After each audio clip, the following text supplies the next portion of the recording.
दारू कोई बहुत अच्छी चीज नहीं है, लेकिन जहां मैं जानता हूँ विरोध जो हो रहा है उनको निश्चित कि झारखंड के परंपरा में हड़िया तो उनके जीवन का साथ है।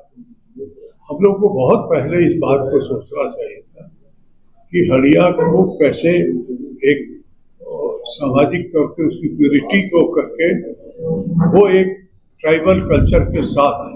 हमको याद है जब मैं चुनाव जीत के गया था तो उनके अखाड़ा में हमको मुंह में एकदम लिटरली डाल करके पिलाया।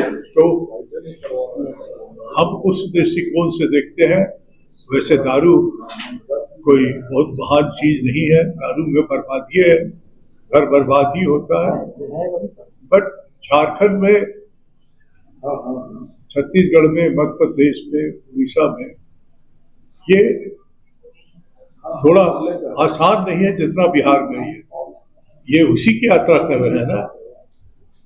पहलगांव में लोग मारे गए, राहुल गांधी दूसरा दिन उनके परिवार के साथ मिलने चले गए और मोदी जी वहां गए भी नहीं, दूसरा दिन वो भागलपुर बिहार में चुनाव प्रचार में।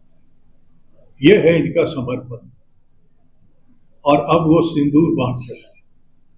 वो मतलब इतना भी कोई घटिया हो सकता है जो तरीके से भाजपा के लोग कर रहे हैं। इनके गलती से हुआ ना पहलगांव। 1 महीना पहले सरकार बनी और उस सरकार बनने में, सरकार तो नाम की है, सब तो केंद्र के पास है। 2,000 लोग आ रहे हैं वहां, एक तो कोई सिपाही, ये जो पागल होगा या जानबूझ करके घटना को निमंत्रित करने वाला होगा वही ये सोच सकता है। हम आप मामूली सा कहीं टकराव हो जाता है तो 10 दिन वहां, या शांति भी होता है तो 2-3-4 दिन प्रिकॉशन के लिए एकदम नॉर्मलाइज हो जाए तब भी हम लोग घाट लगाते। तो ये तो इनके फेलियर से पुलवामा हुआ, उसका भजा लिया इन्होंने। पूरा चुनाव 2019 का अगर जीता तो उसी के चलते, उसी पे वोट मांगा। और अब पहलगांव का सिंदूर की सारी मर्यादा इस देश के हिंदू संस्कृति सभ्यता को लांघ चुका है ये मोदी साहब। देखिए बहुत जगह 60%, 50% से ज्यादा है देश में। कर्नाटक में है, तमिलनाडु में है, बहुत जगह है, आंध्रा में है।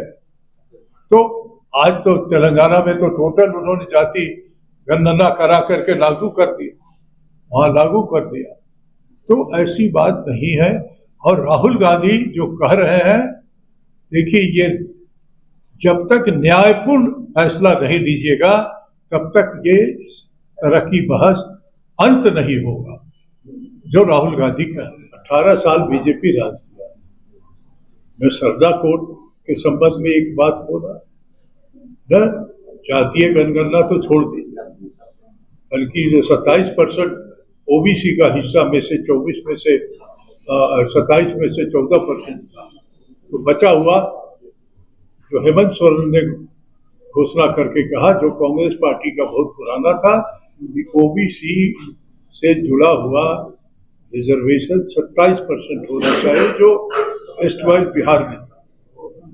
तो हम उसको लेकर के हैं। और अब जातीय गणना जो राहुल गांधी ने उठाया, वो एक तरह से हैव एंड हैव नॉट्स का फर्क हो जाएगा कि किसके पास क्या है, कौन कितना संपन्न है और कौन कितना गरीब है।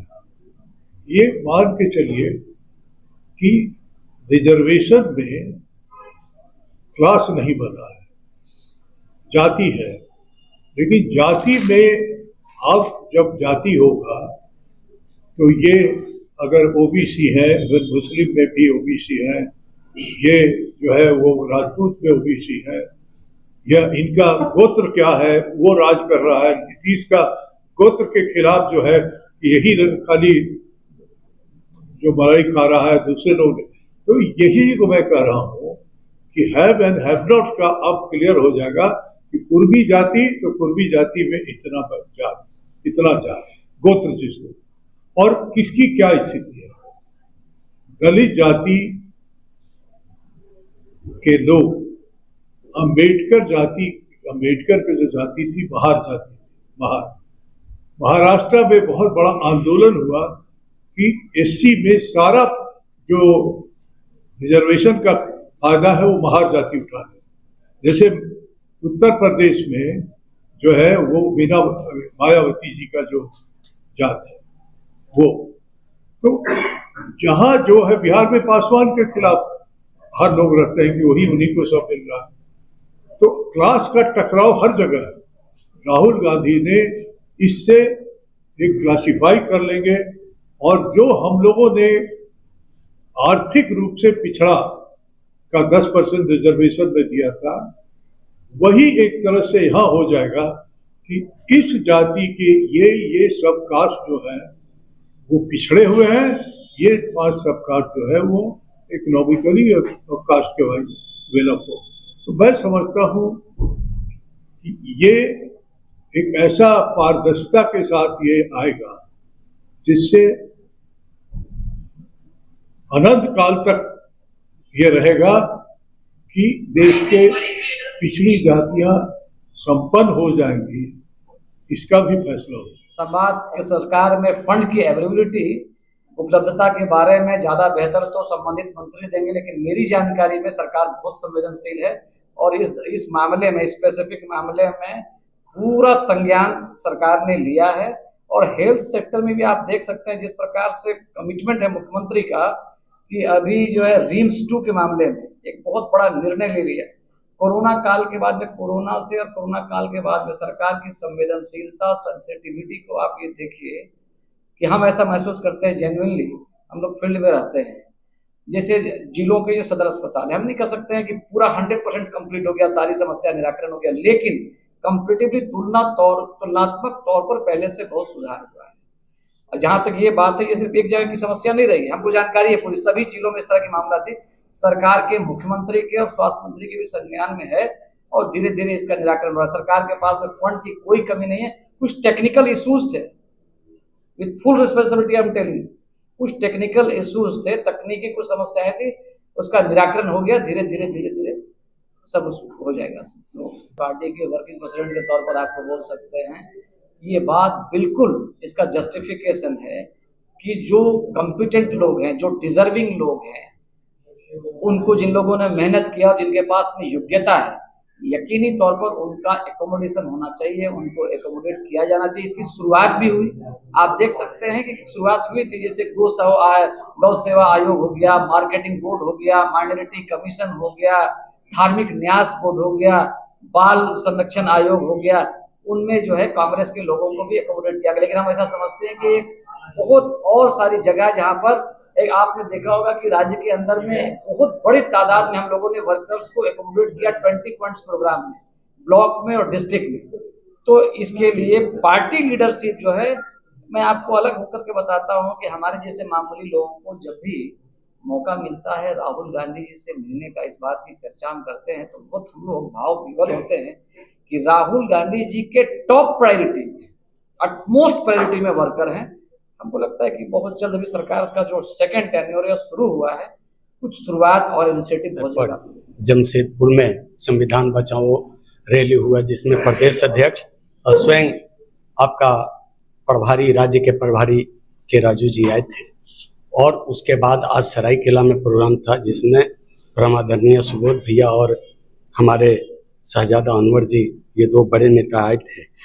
इससे पता चलता है कि कांग्रेस पार्टी इस कार्यक्रम को कितना गंभीरता से लेती है कि देश में जो वर्तमान संविधान के ऊपर मोदी जी और भारतीय जनता पार्टी जिस तरीके से उसके पावर को अपने पास एक पॉलिटिकल सेंट्रलाइज कर रही है, जो संवैधानिक पावर है उसको वो पॉलिटिकल तौर पर अपने हित में इस्तेमाल करके और संविधान की गरिमा मर्यादा को खंडित कर रही है।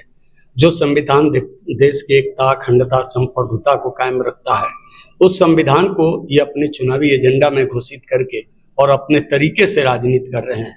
इसलिए आज जो संविधान बनाया है कांग्रेस पार्टी ने भीमराव अंबेडकर जी के साथ मिल करके, आज उस संविधान बचाने के दायित्व भी उसके कंधों पर सबसे ज्यादा है। तो संविधान का जिस तरीके से इस्तेमाल करके वो सारे संवैधानिक ढांचाओं को कमजोर कर रहे हैं, मोनोपोली चला रहे हैं, तो लोगों को हम जागरूक कर रहे हैं और ये बता रहे हैं कि ये व्यक्ति संविधान विरोधी है और सारी चीजों को अपने तरीके से लागू करना चाहती है। देखो होंगे किसान आंदोलन हुआ, लाठी चलाया, गोली चलाया, लाखों लोग मारे गए, अल्टीमेटली फिर किसान आंदोलन मान लिया। जातीय जनगणना पर 10 वर्षों तक स्टैंड लेकर रहा कि ये देश के लिए, जैसे अभी हमारे मीडिया साथी ने कहा कि खराब बात है, लेकिन आज के डेट में वही मोदी जी और यही बीजेपी सरकार इसको अच्छा मान के चल रही है।